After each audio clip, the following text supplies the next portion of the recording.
Hoje eu estou gravando, vamos lá. Ouvimos aqui no 932 que algumas figuras podem ser solidariamente responsáveis por aqueles que causem o dano. Então, eles têm um dever geral de responsabilidade, um dever geral de limitação dos atos daqueles menores ou daqueles empregados, daqueles hóspedes, e há outras possibilidades também. Isso é tratado melhor em outras disciplinas, não necessariamente nesse momento aqui da disciplina da responsabilidade civil. De toda forma, existe, portanto, a possibilidade de ser responsável por atos próprios ou por atos de terceiro, sendo que, de acordo com o Código Civil, para que haja responsabilização a reparar, claro que deve existir inicialmente a plena capacidade. Então, os pais seriam responsáveis por esses filhos menores e o tutor responsável pelos tutelados. Existe uma relativização dessa plena capacidade para condenação a reparar. Se o patrimônio dos pais não for suficiente para reparar os atos dos filhos menores, esses filhos menores podem responder com seus patrimônios, sim. Com seu patrimônio, sim. Digamos que o filho menor tenha recebido um patrimônio já que supera o dos pais em razão de uma herança que ele recebeu de um tio, avô, por exemplo, deixou para ele no testamento. Então, pode ser que, mesmo diante da possibilidade do 932, a responsabilidade e a indenização recaia sobre o patrimônio daquele filho menor. Mas a regra geral é de pagamento de indenização com seu próprio patrimônio, e as exceções estão previstas ali no 932, os pais para os filhos menores, o tutor tutelado, o empregado no exercício do trabalho, isso é muito importante, e hotéis, albergues e escolas por hóspedes, moradores e educandos. Quando praticam atos vinculados àqueles locais. Então, o hóspede pratica um ato dentro do hotel. O albergado, o morador de um albergue, pratica o ato dentro do albergue, ou ali na porta do albergue, e o aluno também durante o horário das aulas ou durante o horário que está vinculado à escola. Claro que essas figuras não podem ser responsabilizadas se essas pessoas não estiverem presentes ali no momento, até porque não teria controle. O hotel não vai ficar seguindo o hóspede na cidade, onde quer que ele vá, para evitar que ele cause algum dano, né? Então, esse ato, a responsabilização por ato de terceiro previsto no 932, independe de culpa, porque existe o dever legal de cuidado dos responsáveis por aquelas figuras, os filhos, os tutores com os tutelados, ou o hotel com o empregador com o empregado. Você tem um dever legal de cuidado, um liame jurídico de cuidado entre essas figuras. E se independe de culpa, então, além de ser solidária, essa responsabilidade é objetiva, está no 933. As pessoas indicadas nos incisos 1 a 5 do artigo antecedente, que são o 932, que é o 932, ainda que não haja culpa de sua parte, responderão pelos atos praticados pelos terceiros. E aí, quando se indica os filhos, se indica os filhos ali logo no inciso 1º do 932, é o legislador te dando um recado. Olha, você quer ter filho? Quero ter filho. Então, tenha muita certeza do filho e tenha muita certeza que você tem responsabilidade suficiente para ser pai.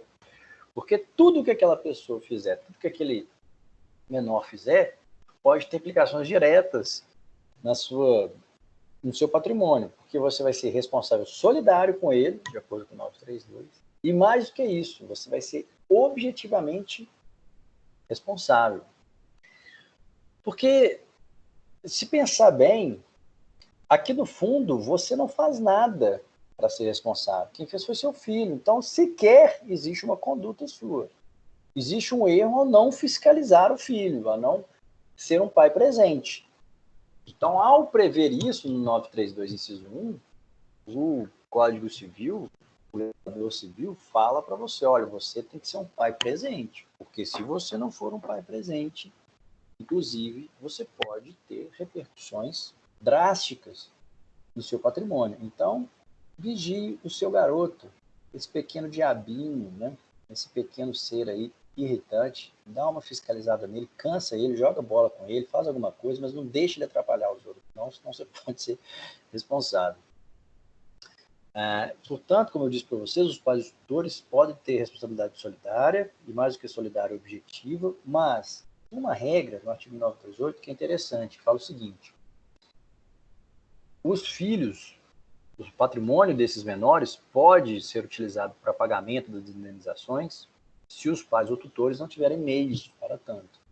Vamos ver o 928. Artigo 928. O incapaz responde pelos prejuízos que causar.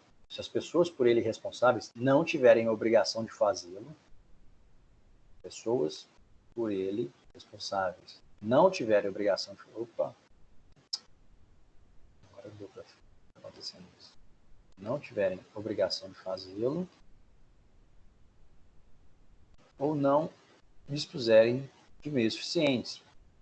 Então você é um menor, incapaz, e recebeu herança lá do seu tio-avô, um testamento do seu tio-avô, só que os seus pais não foram abarcados, eles não eram herdeiros necessários, não foram abarcados esse testamento. Você recebeu 20 milhões, aí com 20 milhões você é muito irresponsável, a todo momento seus pais tentam te fiscalizar, mas você consegue escapar e você comete um dano, você atropela alguém, rouba um carro, não, pega o carro do seu pai, no momento que ele estava no trabalho, pega o carro escondido e atropela alguém.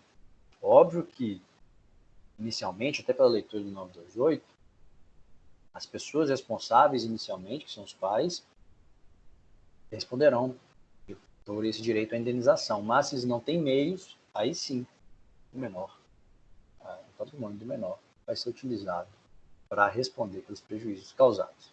Parágrafo único. A indenização prevista nesse artigo, que deverá ser equitativa, não terá lugar se privado necessário o incapaz ou as pessoas que dele dependem. Então vai ser relativizado no caso concreto, vai fazer a comparação entre os patrimônios, entre o ato, se o pai, se esse menor, se o pai, inclusive, naquele momento não tinha obrigação de fiscalizar o filho, não tinha condições porque tinha que trabalhar, então tudo isso vai ser sopesado no caso concreto, mas dificilmente um menor é condenado, dificilmente um menor ele responde do seu próprio patrimônio, porque ele costuma nem ter patrimônio ainda, né? Há ainda, dentro de conduta, fato de animal e fato de coisa. No 936, o legislador pátrio previu que o dono ou detentor do animal ressarcirá o dano por este causado, se não provar culpa da vítima ou força maior. Aqui, qual é a fundamentação da culpa ou da responsabilização por fato do animal? Vamos supor que você está passeando com o seu cão e o seu cão morde alguém, e aí você vem a ser responsabilizado. Esse 936 prevê que você vai responder se o seu animal o fizer, independentemente de culpa, a não ser que você comprova que a vítima tem culpa. Então se inverte aqui o papel. Você é que tem que comprovar a culpa da vítima. Como? Vamos supor, eu tenho um cão feroz não, mas é uma raça conhecida por não ser tão dócil assim, um Rottweiler. Eu estava passeando com o meu Rottweiler, eu sei que eu tenho que passear com o Rottweiler na coleira, eu estava passeando com o Rottweiler na coleira, mas veio uma pessoa e começou a provocar o Rottweiler, ele começou a passar a mão na cabeça, a ficar irritando, dando tapinha na cabeça do animal, e eu não vi, porque ele estava virado, tentando amarrar o meu cadastro, e ele acabou mordendo a mão dessa pessoa. Você comprova a culpa da vítima. Força maior. Bom, você passou mal, e no momento que você passa mal, você não consegue mais segurar o seu cão na coleira, e ele sai perto de você e ataca alguém. No caso fortuito, uma força maior. Aí você conseguiria se livrar dessa responsabilização. Mas, se você tem um animal sob sua custódia, você normalmente é responsável por qualquer dano que o animal vier a causar a alguém. Andressa, você quer falar alguma coisa, mas eu não consigo te ouvir, só fica chiando.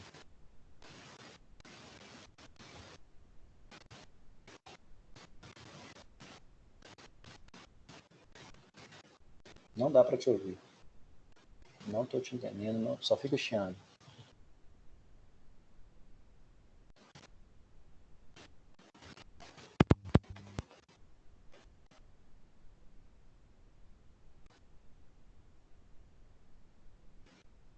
É o que nós chamamos, portanto, de culpa em custodiando. Culpa na custódia. Oi, Andressa. Mesma coisa, não dá para te ouvir. Consegue me ouvir agora? Agora sim.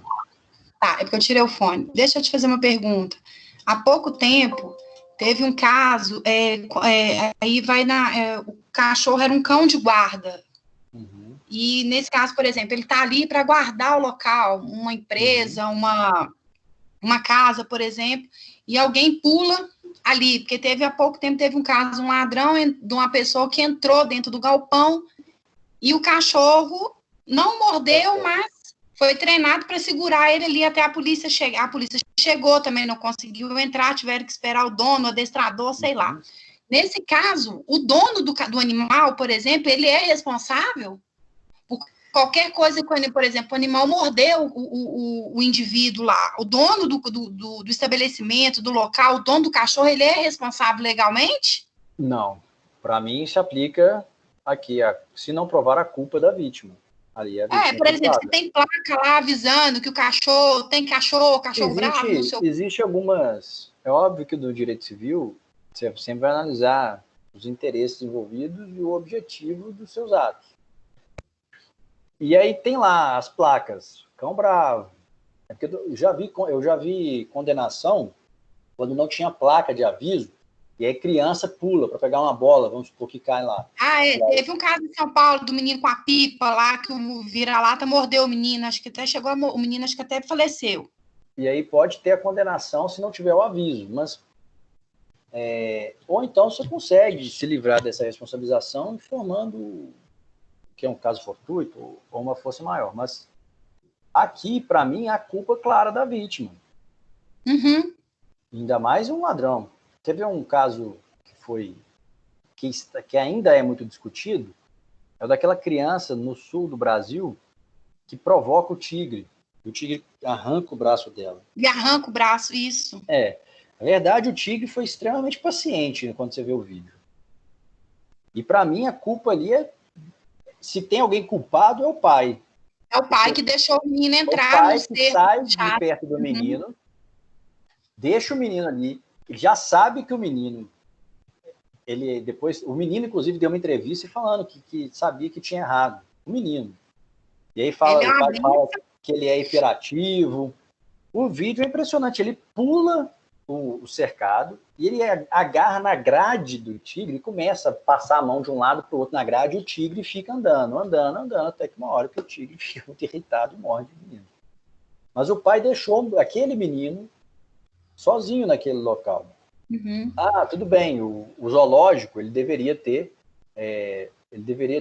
não sei, uma grade mais alta para a criança não poder pular. Aí, para mim, já é um exagero. Mas aí, nesse caso, quem seria responsável seria o pai, porque foi uma negligência do pai. É o pai, porque a criança estava sob a custódia do pai. Exatamente. E há a culpa clara da vítima, de que já tem um cercado, tem placa, você sai do cercado, não bastasse qualquer criança média já sabe que não pode chegar perto de um tigre, um animal daquele tamanho, fazendo aquele barulho, né? Qualquer pessoa, criança também, inclusive. As crianças não chegam perto nem de cachorro, dependendo, vai chegar perto do tigre. Vai lá, e aí não é uma criança tão nova, criança que já era um pré-adolescente, já com 13, 14 anos, e eu tinha consciência do que estava fazendo. Foi, para mim, a culpa da vítima. Entendi. E aí um ladrão que invade uma propriedade que já sabe que normalmente o proprietário ele tenta se defender. Inclusive existe a discussão sobre responsabilidade por danos de ofendículos, né? Finco, o que mais? rede elétrica, aquelas De alta redes elétricas que voltagem. você coloca, né, em volta, Uhum. para evitar que a pessoa pule. Então, existe a discussão, já existiu a discussão se ela é responsável ou não. Eu entendo que não, porque ela está protegendo a propriedade. E o teu cachorro. É óbvio que quem pula a propriedade com o intuito de furtar alguma coisa já sabe que vai encontrar resistência e encontrou no cachorro. Então, para mim, nem teria que se discutir. 936, culpa da vítima. Entendi. Entendeu? Entendi, certinho. Beleza. Continuando, pessoal. Olhando a dúvida da Andressa, esse exemplo do tigre é muito interessante, porque teve muita discussão. Você vai falar alguma coisa, Iago? Eu lembro dessa questão que você falou aí da pessoa pular o muro da casa de alguém e encontrar uma resistência. Se eu me lembro bem, fala que tem que ser avisado, tem que ter tipo uma placa ou alguma coisa avisando do negócio, porque se tiver, a pessoa é responsabilizada pelo que acontecer. Depende muito da jurisprudência, viu, Iago? Tem até jurisprudência favorável, dependendo da pessoa que entra. Dependendo da pessoa que entra. Eu lembro que o Rafael ele foi explicar pra gente essa questão. Teve um cara, os caras pulavam o muro de um barzinho pra poder entrar lá, porque tinha que pagar ingresso pra entrar, né? Aí o muro lá era baixinho, o povo pulava. Ele colocou o caco de vidro, aí o povo machucou lá e não tinha aviso nenhum. O cara foi responsável pelo que aconteceu com as pessoas. Sim, pode ser. Por isso que quase sempre tem placa. Cachucão bravo, choque. Claro que se está ali, ali no portão aqueles arames farpados, você não precisa colocar placa, porque você está vendo ali o arame farpado. Mas nesse caso específico dele, ele colocou uma defesa escondida e não avisou. Mas se está à vista da pessoa, normalmente você não precisa colocar placa, a não ser que seja elétrico. Aí você tem que informar a intensidade do choque. O que, para mim, honestamente, pode ser até um exagero, um excesso de zelo com pessoa que age de má fé. Mas eu entendo, porque senão pode configurar abuso do direito, que é o artigo 187, e a gente verá. Você não pode colocar, por exemplo, fincos lá no chão sem informar a pessoa que se ela pular um muro, ela corre risco de vida, inclusive. Isso é abusar do seu direito de proteção da propriedade. Ok? Ok. Beleza. Ó, ver se a gente acaba pelo menos essa parte geral hoje. Acho difícil, mas vamos tentar, né? Além do fato de animal, há ainda o fato da coisa, do 937, conjugado ou somado ao 938, que é o fato da coisa. O fato da coisa ocorre nas seguintes situações. Quando você é proprietário de um edifício, de um prédio, de um imóvel, e decorrente da estrutura desse imóvel, cai alguns pedaços, ou cai uma planta, um vaso, você é proprietário de um apartamento, você pendura um objeto que, diante da gravidade, das leis da gravidade mesmo, não da gravidade de ser grave, mas da lei da gravidade, diante da ação da gravidade sobre o peso dele, ele pode vir até, inclusive, a ser mortal se ele cair. E você é um pouco negligente e deixa ali um vaso de plantas, lá no 15º andar de um prédio. E o efeito pode ser mortal se atingir a cabeça de alguém, é claro. E você não se preocupa em proteger o outro, e acaba que, por certo momento, você vai limpar ali o seu cantinho das plantas, esbarra, ele cai, acontece exatamente isso. Você pode vir a ser responsabilizado, é óbvio. Então, vamos entender melhor o fato da coisa a partir da perspectiva da legislação. Artigo 937.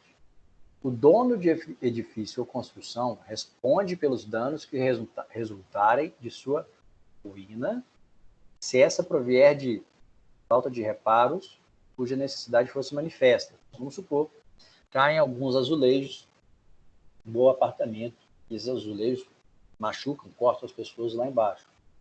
Se comprovar todos esses elementos, que foi em razão da ruína natural, né? Desgastou e caiu porque você não fez os reparos suficientes, os reparos necessários e que eram perceptíveis. Então, qualquer um que fosse o seu apartamento percebia que precisava. Se não fez, caiu, machucou, responsabilidade. Artigo 938. Aquele que habitar prédio ou parte dele responde pelo dano proveniente das coisas que dele caírem ou forem lançadas em lugar indevido. É o exemplo dos vasos de planta, exemplo muito comum em desenhos animados, inclusive. Temos, portanto, a conduta ativa, a conduta passiva. Além disso, existe a conduta omissiva ou passiva, que é o não agir.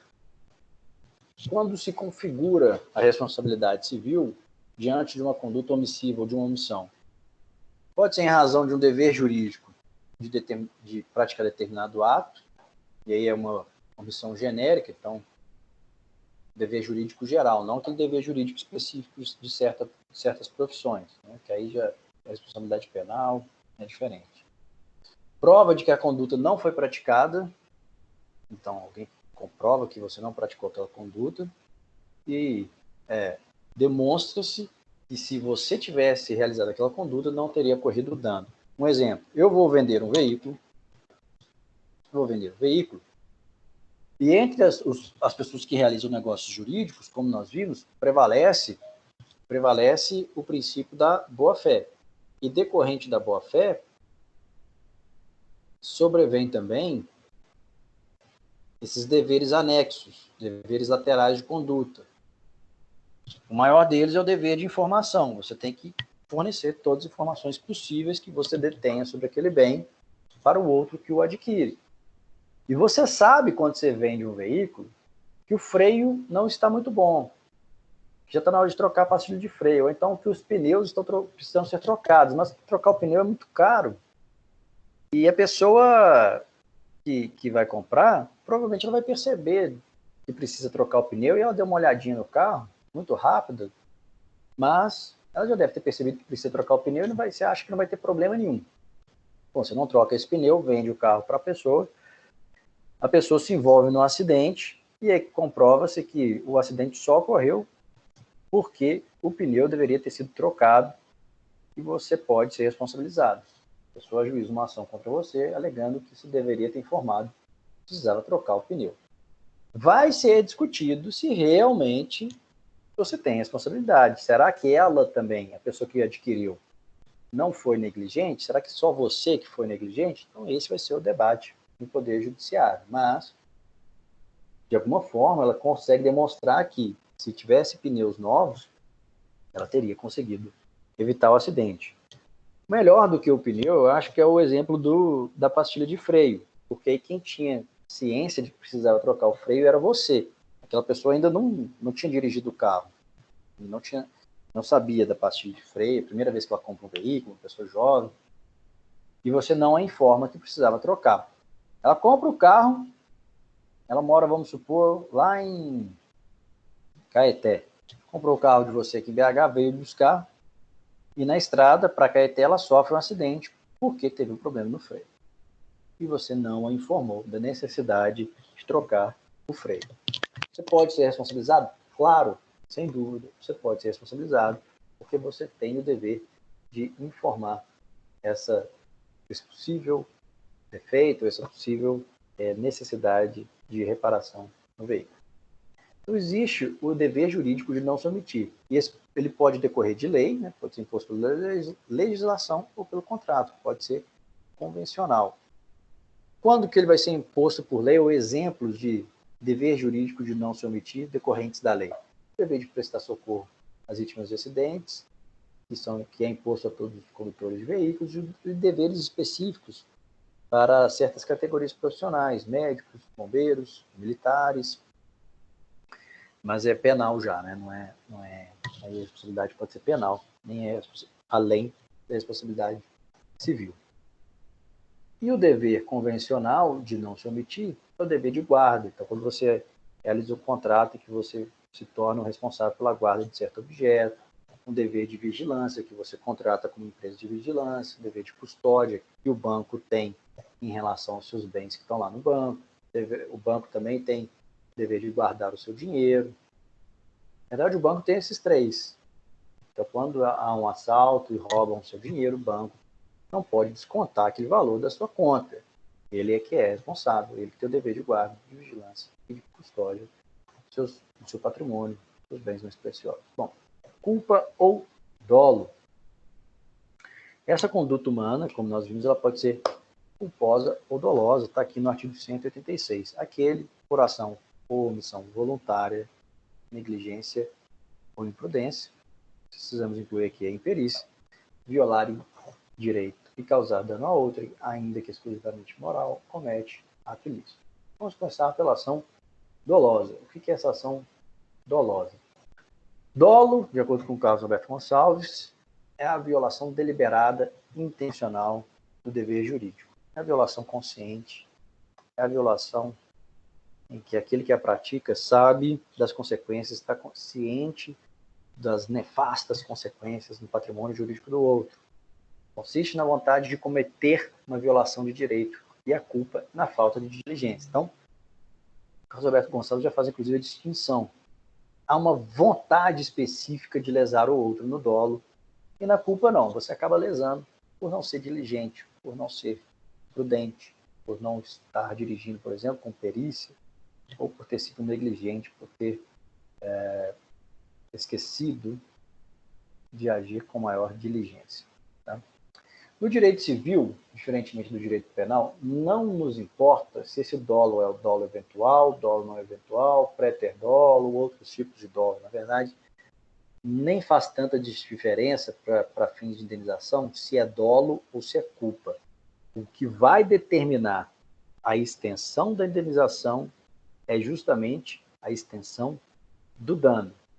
Existe uma tendência à modificação no direito civil brasileiro, de aumentar a indenização se a pessoa tiver agido com dolo, porque há uma visão da responsabilidade civil como uma maneira de sanção àquele que pratica o ato ilícito. Mais próxima do que a gente chama de punitive damages, teoria do punitive damages, ou danos, ou punição aos danos, ou danos punitivos, que é americana, que é do direito que é do common law, portanto, da tradição jurídica anglo-saxã. E há uma tendência à aproximação dessa utilização da responsabilidade civil para fins educacionais, com o objetivo de evitar que certas pessoas continuem a lesar o patrimônio jurídico do outro. Isso é muito comum nas relações de direito do consumidor, porque a gente sabe, numericamente, e quem desenvolve muito um trabalho neste campo de pesquisa é o Nelson Rosenwald, que é procurador do Estado de Minas Gerais, um trabalho de pós-doutorado dele na Universidade de Coimbra, fala sobre essa responsabilidade civil como punição, responsabilidade civil punitiva. E é um trabalho primoroso também em relação aos dados, porque ele evidencia que 90% das ações de responsabilidade civil no Brasil são ajuizadas contra 5 pessoas jurídicas específicas, 5 empresas, que são empresas ou de cartão de crédito, ou de plano de saúde, de telecomunicações e também de fornecimento e de bancos. Então ele mostra essas 5 pessoas jurídicas, fala, 90% das ações de responsabilização civil no direito brasileiro são contra essas pessoas. Então nós temos que aplicar valores altos de indenização para que elas parem, porque ainda vale a pena financeiramente praticar esses atos.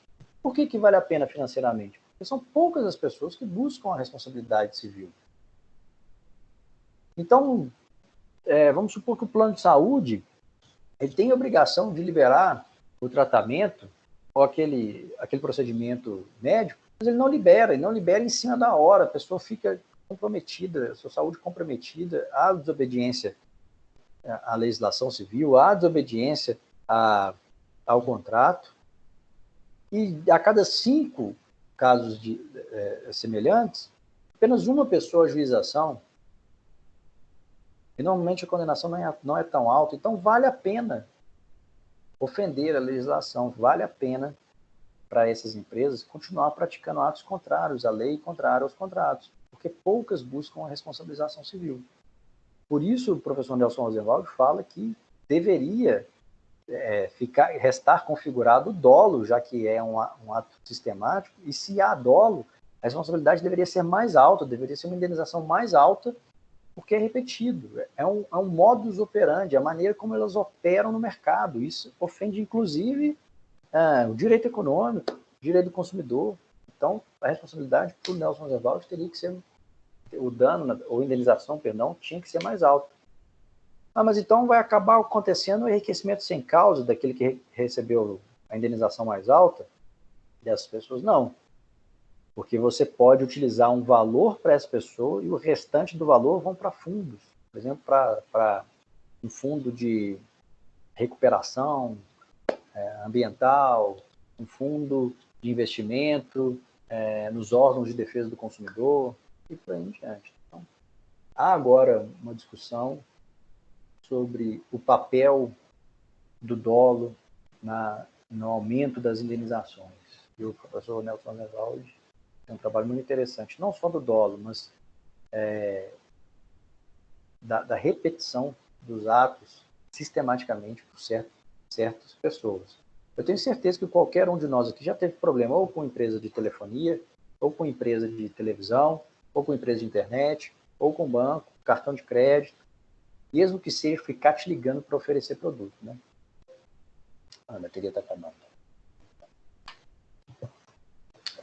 Continuando. Analisando o dolo, é claro que a gente faz uma comparação, como o nosso colega Iago fez, entre o direito civil e o direito penal. Mas são distintos, né? São possibilidades distintas e um não está limitado ao outro. O que acontece é, de acordo com o artigo 935, mesmo sendo independente da responsabilidade penal, a responsabilidade civil ela vai levar em consideração algumas descobertas, algumas revelações do processo penal. Vamos ver. Artigo 935. A responsabilidade civil é independente da criminal. Excelente. Então, não depende, são searas distintas, são competências distintas, são juízes, normalmente, nessas comarcas maiores, diferentes. Um decide sobre a pena, o outro decide sobre uma indenização. Não se podendo questionar mais sobre a existência do fato ou sobre quem seja o seu autor, quando essas questões se acharem decididas no juízo criminal. Então, lá no criminal, se analisou o fato e a autoria. Então, aconteceu o fato? Sim, o fato aconteceu. Ou não, o fato não aconteceu. E quem é o autor? Bom, o autor, pelas investigações, é tal pessoa. Então tá. Então vamos analisar a sua condenação. E aí no direito civil você ajuiza uma ação. Tá. Já que é aquela pessoa, então sim. Se é aquela pessoa que cometeu o fato, vamos buscar indenização em relação a ela. Por que isso? Porque o processo criminal, ele tem todo o aparato específico de atuação pública voltado para esclarecimentos de fatos e de autoria. E o direito civil, não. No direito civil, quem faz a prova... No direito civil, quem faz prova é o... Alguém mexeu aqui? Fez um barulho aqui? Não. No direito civil, quem faz prova é o próprio autor. Lá no âmbito do direito penal, quem pode ter o trabalho da Polícia Civil, da Polícia Militar, do Ministério Público. Então, existe um aparato público mais específico para esclarecimento, tanto em matéria de fato, tanto da ocorrência do fato, melhor dizendo, quanto de autoria. Então, comprovados o fato e a autoria no direito penal, você não discute mais no direito civil. Você vai discutir os outros elementos. A extensão do dano, qual dano aconteceu, dentro da extensão do dano, qual também a extensão da indenização, que tipo de indenização, se é indenização por dano patrimonial, se é indenização por dano moral, se é por dano estético, vai poder discutir outras coisas. Por quê? Porque o juízo criminal tem maior expertise, tanto quanto no esclarecimento do fato, quanto no esclarecimento da autoria. Então, essa é a relação entre o direito civil e o direito penal, dentro da disciplina do direito ou de responsabilidade civil. Então, façamos uma comparação, portanto, ilícito penal e ilícito civil. O ilícito penal pode ocorrer ainda que o fato não tenha produzido resultados. Dentro do direito penal, a gente pune a tentativa de homicídio, tentativa de roubo, tentativa de furto. Já no ilícito civil, não há punição de tentativa. É necessário que haja dano para falar em reparação civil. Sem dano, não há reparação. Sem dano, não há reparação. Pode até haver uma sanção de outro tipo, mas reparação, indenização, não ocorre. Você só vai receber uma indenização se você tiver sofrido um dano patrimonial, ou moral, ou ainda estético.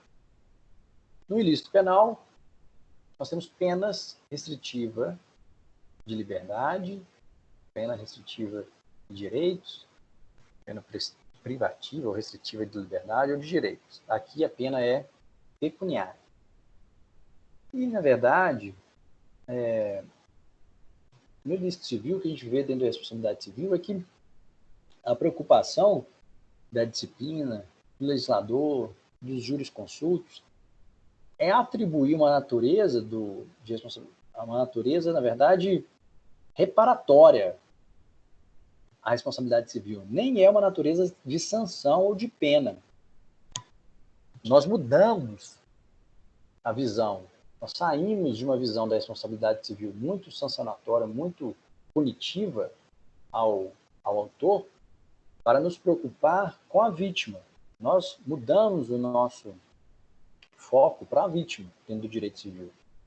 Como a vítima sofreu esse dano? Como nós agimos? Qual a maneira de melhorar ou de recompor o patrimônio da vítima? Essa é a preocupação da responsabilidade civil. Quem se preocupa em punir, está aqui pena pecuniária, porque ainda é visto como pena sim, mas quem se preocupa mais em sancionar, em aplicar punição, é o direito penal, não é o direito civil. O direito civil procura reharmonizar a vida na sociedade. No ilícito penal, o dolo agrava a dosimetria da pena. No ilícito civil, o dolo não aumenta o valor da indenização. Isso aqui é muito importante. O dolo não aumenta o valor da indenização no ilícito civil. No ilícito penal, a imperícia é relevante para a análise da culpa.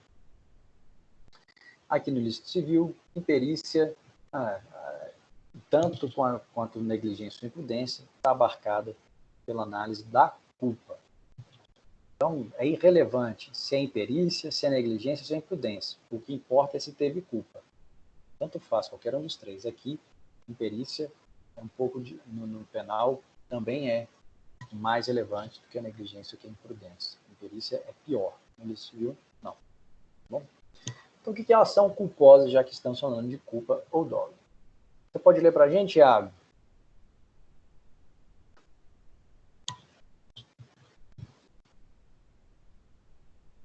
Um minuto. Tá. A negligência, a imperícia e a imprudência são formas de manifestação das condutas culposas, ou seja, daquelas ações ou omissões que não são praticadas intencionalmente pelas pessoas, isto é, não são praticadas com o fim de causar dano. Tenha em mente que, nestes casos de culpa, a pessoa descumprirá um dever geral de cuidado ou de cautela, que é imposto genericamente pelo artigo 186 do Código Civil de 2002. Obrigado, Iago. Portanto, meus amigos e minhas amigas, quando há culpa, há um descumprimento desse dever geral de cuidado. E na culpa, no ato culposo, ou na omissão culposa, diferentemente do dolo, não há intenção de causar o dano. A pessoa pratica os atos ou se omite de praticar certos atos que levam ao dano, mas ela não tinha esse objetivo, de forma alguma. E aí, faz diferença ter ou não? Não. No direito civil, tanto faz. Se ela tem dolo ou se ela tem culpa. O que importa são os elementos. A ação, a conduta humana, dolosa ou culposa, tanto faz, que causem dano a outro e que haja um nexo de causalidade entre o dano e a conduta. Ponto.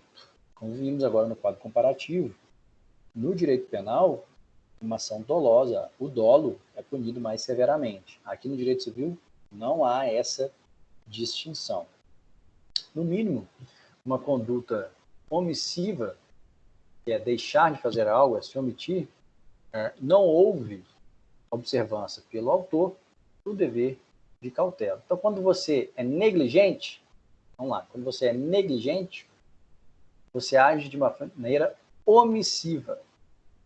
Negligência é agir de maneira omissiva, é não observar um dever de cautela por puro desleixo, por pura desatenção. Então, é deixar de fiscalizar, é deixar, por exemplo, de limitar os atos do seu filho. Você percebe que o seu filho está irritando os outros, está irritando, está quase batendo em uma outra pessoa, e você não vai lá e limita e põe um limite a ele. Se você não põe limite ao seu filho, você está sendo um pai negligente. Você está sendo omisso, um pai omisso. Deveria ter imposto limites ao seu filho. Você não pôs, então a legislação vai fazer isso. O Poder Judiciário vai impor a você indenização. Então, a negligência, a diferença das demais, é uma conduta omissiva. É uma omissão. E você se omite sem observar um dever de cautela, por desleixo ou por desatenção. Exemplo, a empresa que não treina o trabalhador para praticar determinada função e depois atribui essa função ao trabalhador. É uma empresa negligente. O que mais? Quando você não informa, vamos supor, um amigo seu vai pegar o seu carro, você não informa para ele que o freio do carro está com problema. Você foi negligente, porque você se omitiu. Você não observou o dever de cautela e um dever de informação, além disso. E aí o seu amigo não consegue frear o carro, bate o carro no muro, sofre danos físicos, dano moral também. E você tem que pagar para ele indenização porque você foi negligente. Você não o informou do problema com os freios do veículo. Então, toda negligência é uma conduta omissiva. A imprudência, por sua vez, é uma conduta positiva ou comissiva. Você age, você pratica certa ação. Imprudência é agir, e mais especificamente, é agir sem cuidado, agir com falta de cuidado.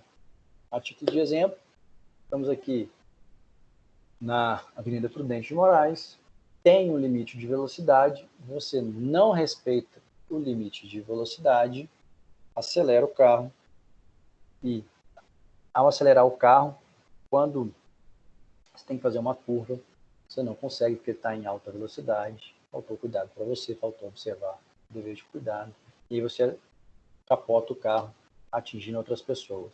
Você foi imprudente, mesmo na Avenida Prudente de Moraes. Péssima piada, né?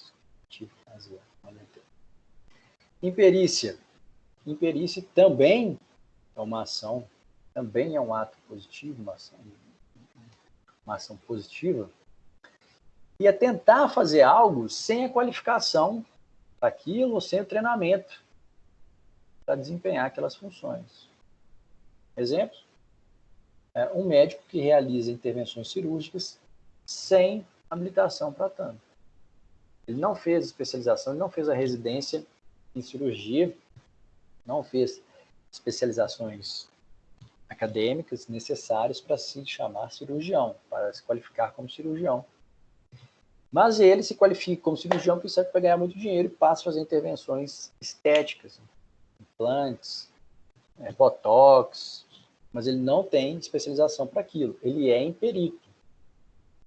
Mesmo assim, ele faz e acaba, vamos supor, causando danos estéticos às pessoas. Ele pode sofrer com isso. E, inclusive, há vários registros de casos semelhantes. Pessoas que, mesmo tendo se graduado em medicina, não fizeram a residência, não fizeram a especialização e passam a fazer intervenções médicas em locais precários.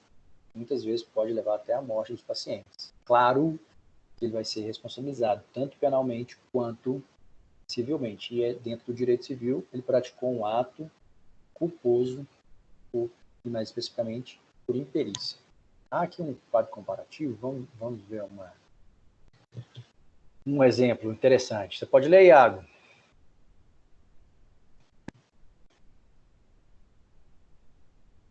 Sim, peraí. O motorista de um veículo que em alta velocidade busca aproveitar o final do sinal amarelo do semáforo e acaba causando um acidente com outro veículo, age de maneira imprudente.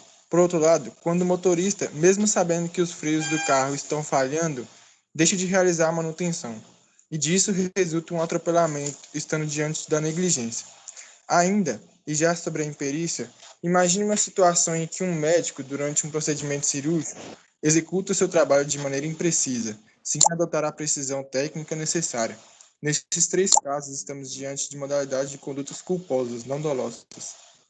E todos eles vão gerar, claro, responsabilidade civil. Muito obrigado, Iago. Tornando agora ao tema da cláusula geral de responsabilidade civil. A cláusula geral de responsabilidade civil é a soma, poderíamos dizer que é a soma dos artigos 186 e 927. Só que é até uma soma invertida. Porque se você somar o 927 com o 186, primeiro, estão lendo o 927, você consegue entender como que funciona toda essa parte geral da responsabilidade. Artigo 927. Aquele que por ato ilícito causar dano a outrem fica obrigado a repará-lo. Bom, então, aqui nós percebemos que pode haver uma obrigação de responsabilização, de reparação, diante de um ato ilícito. Mas o que é o ato ilícito? Está lá no 186.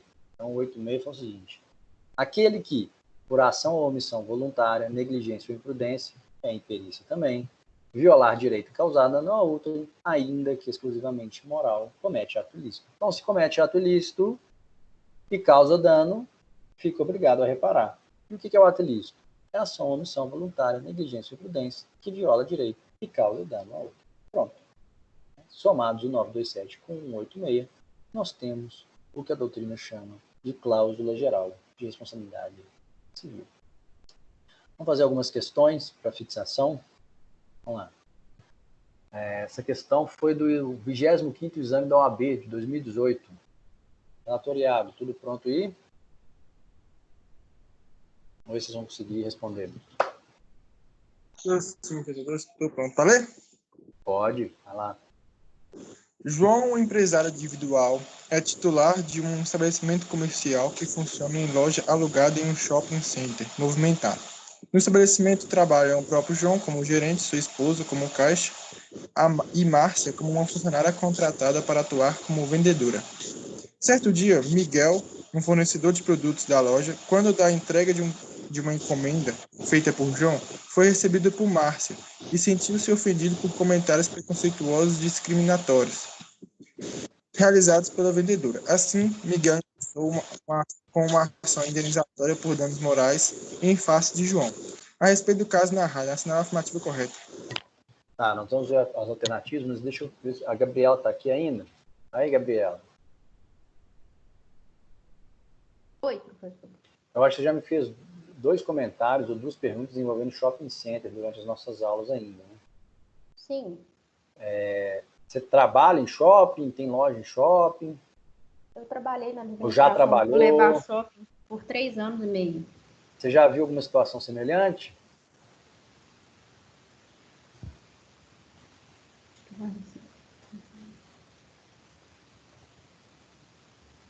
De uma pessoa ser mal atendida por alguém que trabalha em uma loja? Sim, foram várias reclamações lá no saque do shopping já a respeito disso. Segurança também, muitas vezes é por segurança do shopping. Sim, E mas por loja também já aconteceu.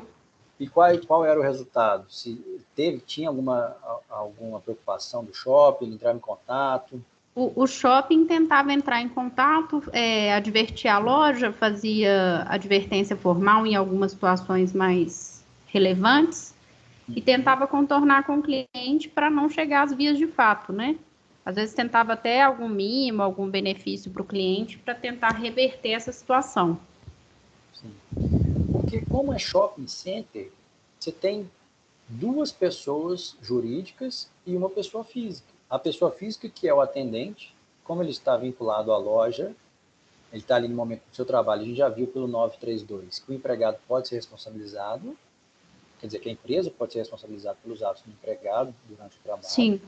E o shopping center pode ser responsabilizado porque não fiscalizou, não orientou bem os proprietários daquela loja em relação ao tema. Então, pode ter um efeito cascata. E tendo conversado sobre isso, vamos tentar achar a resposta correta. Vamos lá. Primeiro, João não deve responder pelo dano moral, uma vez que não foi causado direta e imediatamente por conduta sua. Pensando em responsabilidade civil subjetiva, se fosse o caso, essa estaria correta. Mas como trata-se de alguém que trabalhava para o João, que trabalhava na loja do João, não, né? Mas trabalhava para o João especificamente, já que ele era o proprietário da loja, é um fato que a gente tem que analisar de acordo com o artigo 932. E o 932, como eu coloquei até exclamação para vocês no slide, ele gera responsabilidade objetiva. Então, independe de conduta, independe de culpa. E é uma responsabilidade que o proprietário da loja assume por um ato do seu empregado. Então, essa está incorreta. B. João pode responder apenas pelo dano moral, caso reste comprovada a sua culpa em vigilando em relação à conduta de massa. Não. Até citei para vocês essa expressão, culpa em vigilando, mas hoje, aquele que busca a responsabilização já não precisa mais comprovar essa culpa em vigilando, porque era muito difícil conseguir essa comprovação. Culpa em vigilando significa culpa ao vigiar a conduta da massa. A pessoa que sofreu dano, o lesado, ele não tem condições, muitas vezes, de, ao ir à justiça, comprovar essa culpa em vigilando. É o proprietário que tem que evidenciar que ele deu todo o treinamento possível, todas as orientações, através de cursos, através de palestras, através de uma cartilha de comportamento, e que mesmo assim ela praticou o ato. Ok. Isso apenas para efeitos da relação do João com a Márcia. Depois ele vai tentar, inclusive, receber o valor de indenização que ele vai pagar da Márcia. Mas em relação ao lesado, aquele cliente ou aquele fornecedor que foi lesado, não se fala mais em culpa em vigilando. Não se analisa mais a culpa em vigilando ou a culpa em eligendo. Isso é muito utilizado no direito do trabalho. No direito civil não se aplica mais. Acho que nem no direito do trabalho se aplica mais. Não sei. C. João pode responder apenas por parte da compensação por danos morais diante da verificação de culpa concorrente de terceiro. Verdade, por previsão do artigo 932, o João é responsável solidário, então por tudo, responsável solidário, por todo o dano, e é responsável objetivo.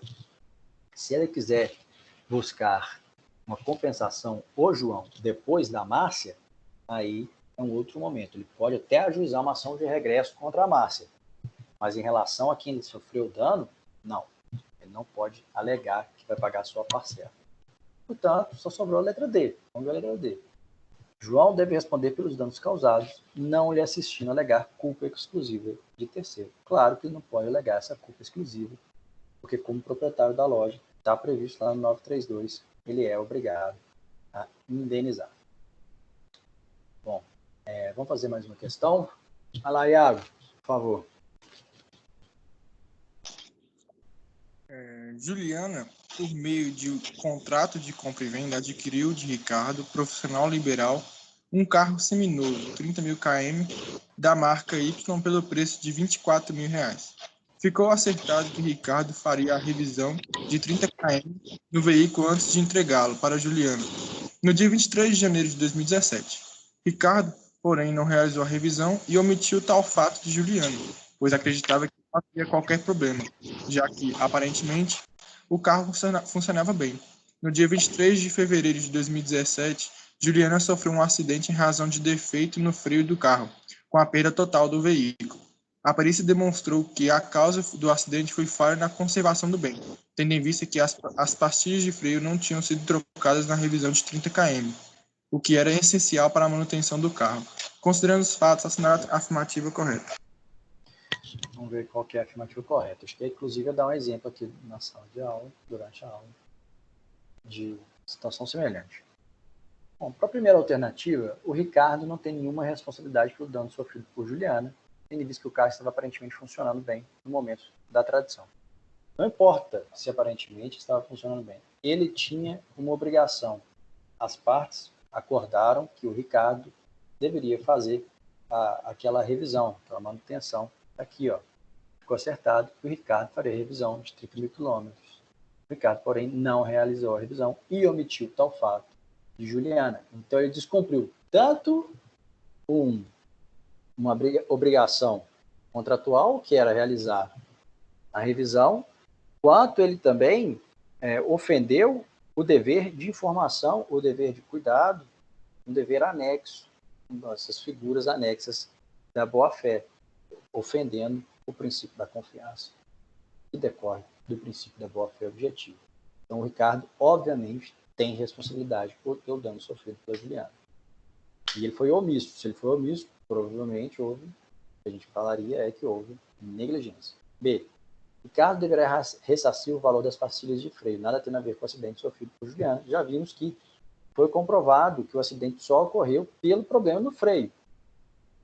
Então, existe um nexo de causalidade entre a omissão, a negligência do Ricardo e o acidente. E se foi essa omissão do Ricardo, com culpa, já que é negligência, que gerou dano para a Juliana, estão presentes todos os elementos da responsabilidade civil. Então, ele tem tudo a ver com o acidente sofrido pela Juliana, então ele tem que pagar a indenização para ela. C. Ricardo é responsável por todo o dano sofrido por Juliana, com a perda total do carro, tendo visto que o perecimento do bem foi devido a vício oculto já existente ao tempo da tradição. Sim, parece correto. Vamos ver a D. Ricardo deverá ressarcir o valor da revisão de 30 mil quilômetros do carro, tendo visto que ela não foi realizada conforme previsto no contrato. Bom, ele não tem que ressarcir o valor da revisão de 30 mil quilômetros do carro. Ele tem que pagar os danos sofridos por ela, os danos patrimoniais e os danos morais. Então, vai pagar a perda total do veículo, vai custear o montante, o dispêndio patrimonial que ela teve com os cuidados médicos e ainda o dano moral. E pode, inclusive, ter que vir a pagar uma indenização que nós chamamos de danos emergentes. Se ela perdeu dinheiro em razão desse acidente, não apenas ela teve que custear os valores, perdeu o veículo, mas se ela deixou de ganhar danos emergentes, é o que deixou de ganhar. Se ela deixou de ganhar dinheiro porque ela ficou ferida, porque ela ficou lá no hospital. Pode ser, por exemplo, que ela trabalhava com vendas, e aí ela depende da quantidade de vendas que ela faz diariamente, das viagens que ela faz. E ela teve que deixar de fazer.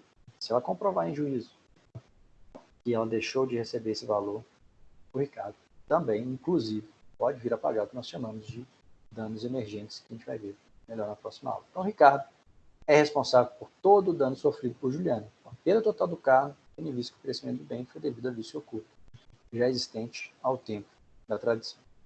Como eu falei para vocês, o abuso do direito é muito importante dentro da disciplina de responsabilidade civil. E a gente começa o abuso do direito na próxima aula. Tá ok? Ô, Rodrigo. Pois não. Eu sei que não é muito da sua alçada, mas, por exemplo, nesse caso aí do acidente de carro, né? Se houvesse alguma lesão ou morte, caberia um homicídio culposo nesse trem? Acho que sim. Eu acredito que sim. Porque, igual, por exemplo, o cara ele foi negligente, né? Completamente negligente. Ele, mais do que isso, se bobear, não sei se chegaria ao homicídio doloso, né? Acho que é exagero, mas culposo, com certeza. Ah, beleza. Até porque, Iago, estava previsto no contrato que ele tinha que fazer aquilo. Uhum. Né? Então tá, pessoal. Desculpa, Rodrigo. Pois não. Rodrigo, é a Janine, tudo bem? Tudo bem, Janine? Eu só queria esclarecer uma questão. Essa responsabilização civil em relação à omissão indifere se é por negligência, por imperícia ou por imprudência, não é isso? Eu não sei se entendi certo. Na verdade, independe para o direito civil. Deixa eu até voltar aqui. Vocês estão vendo os slides ainda? Estão, né? Vou mostrar para vocês um quadro comparativo. Você lembra do quadro comparativo, Jane? Sim. Aqui, ó. Independe para o direito civil se é dolo ou culpa. Então, o dolo agrava a dosimetria da pena no ilícito penal. O ilícito civil, não. Então, independe se é dolo ou culpa, beleza? Beleza. Sim. Aí, para analisar a ação culposa, a gente faz uma subdivisão. A ação culposa ela pode decorrer de negligência, de imperícia e de imprudência. Quando há omissão, nós falamos em negligência. Então, quando você deixa de agir, por exemplo, quando você deixa de revisar o freio, de informar que o freio está com um problema, você concorda que você foi omisso? Omissa? Sim. Então, você foi negligente. E já Sim. a imprudência e a imperícia, para a maior parte da doutrina, pelo menos não me lembro agora de discordância em relação a isso, são condutas ativas, são condutas comissivas. Você faz algo na imprudência, você falta com o cuidado, você sabe que é errado fazer aquilo, você faz mesmo assim, imprudentemente. Por exemplo, acelerar um veículo acima do limite, ou então passar um sinal amarelo, um sinal vermelho, é ser imprudente. E imperito, por sua vez, é não ter qualificação específica para fazer aquilo, ou ainda errar porque você não tem os tratamentos, você não tem a qualificação, o estudo, a especialização necessária para praticar aquele ato. Então, um médico que pratica cirurgia sem ser um cirurgião formado, não sem ter feito a especialização, a residência, ele foi imperito. Então, esse exemplo que me confundiu um pouco mais. Porque, Sim. por exemplo, assim, esse médico que vai realizar, por exemplo, uma cirurgia sem ter a qualificação, ele também está sendo imprudente, né? Sim, também está sendo imprudente.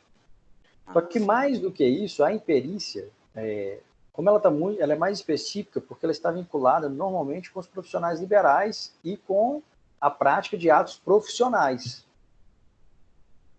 Só que, então, mesmo o médico tendo a especialização para aquilo, ele pode ser imperito. Vamos supor, ele pode ser responsabilizado por imperícia. Quando ele quer fazer uma intervenção cirúrgica e não consegue por aspectos técnicos, por incapacidade dele, mesmo ele sendo um cirurgião, vamos supor, ele vai fazer aquela cirurgia, ele não consegue, tem consequências para o paciente, e sem qualquer condicionamento externo. Foi porque ele não conseguiu mesmo, tecnicamente, falhou. Aí também é imperícia, mas sem imprudência. Pode haver imprudência e imperícia junto, e pode haver só imperícia. Ah, sim. Agora eu entendi como diferencia. Pode haver junto, pode haver separado. Entendeu? Ok, obrigada. Então, tá bom? Por nada. Então é isso, pessoal. Então até a nossa próxima aula, quando a gente começa abuso do direito. Boa semana para todos. Pois não. Um abraço, professor. Um abraço.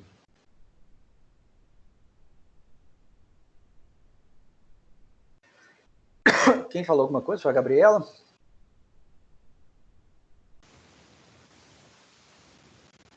Professor. Pois não. Só para tirar uma dúvida, é porque eu estou com todos os slides aqui numa pasta. Da aula 6 pulou para a aula 8 mesmo? E depois é essa aula que você colocou hoje? Eu não consegui localizar a aula 7. Não tem 7, mesmo, né? Deixa eu ver aqui, peraí. Aula 7. É defeitos 3. Aula 7 é esse aqui, ó. Estado de perigo e simulação. Estado de perigo e simulação. Tá lá no AVA. Não, pois eu estava conferindo o AVA, na verdade, porque eu salvo tudo separadinho aqui para estudar depois e também para mandar para os demais.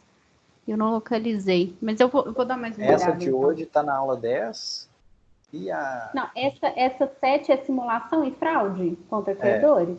Ah, não, então é só porque não está com o nome mesmo, e lá dentro está com aula 8. Não tem problema então não, tá certinho. Então tá, e essa tá com aula 9 então de hoje. Ok, muito obrigada. Nada. Até semana que vem, Abraço, pessoal. até, tchau, tchau.